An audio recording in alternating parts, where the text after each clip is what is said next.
Zee 24 तास एक पाऊल पुढे। आणि मुंबईकरांना थेट आपापल्या ऑफिसमध्ये अगदी गरमागरम जेवण पोहोचणारे डबेवाले जगभर लोकप्रिय झालेत। दररोजची जगण्याची लढाई अविरतपणे सुरू आहे। मात्र यातल्या अनेक डबेवाल्यांना मुंबापुरीत हक्काचं घर देखील नाही। बघूयात हा रिपोर्ट।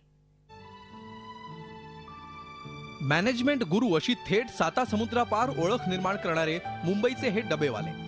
मात्र या डबेवाल्यांना आपलं हक्काचं घर मिळवणं कठीण होऊन बसलंय। मुंबईकरांना घरचा डबा तोही अगदी गरमागरम थेट त्यांच्या कामाच्या ठिकाणी पोहोचवण्याची धडपड हे डबेवाले अविरतपणे करतात। मात्र अनेकांना मुंबईत राहण्यासाठी हक्काचं घरच नाहीये। अनेक जण एकतर झोपडपट्टीत राहतात किंवा वेगवेगळ्या मंडळांच्या खोल्यांमध्ये दाटीवाटीनं राहतात। सरकारनंच या प्रकरणी काहीतरी ठोस निर्णय घ्यावा अशी मागणी आता डबेवाले करू लागले आहेत। माननीय अध्यक्ष सिडकोचे प्रमोद हिंदूराव यांच्यावर आमची बैठक झाली। हिंदूराव यांनी स्पष्ट सांगितलं की सिडकोच्या वतीने तुम्हाला सर्वतोपरी सहकार्य करण्यात येईल आणि तुमच्यासाठी विशेष खास योजना आम्ही राबवू।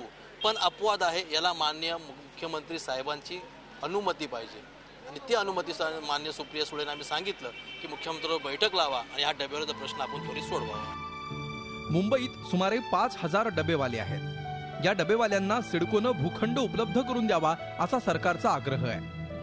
गिरणी कामगार तसंच माथाडी कामगारांच्या पाठीशी नेते सक्षमपणे उभे राहिल्यामुळे त्यांचे प्रश्न मार्गी लागतात। मात्र डबेवाल्यांना अशी साथ द्यायला राजकीय पक्ष पुढाकार का घेत नाहीत अशी खंत हे डबेवाले व्यक्त करतायत। झी 24 ताससाठी पंकज दळवी, मुंबई। झी 24 तास एक पाऊल पुढे।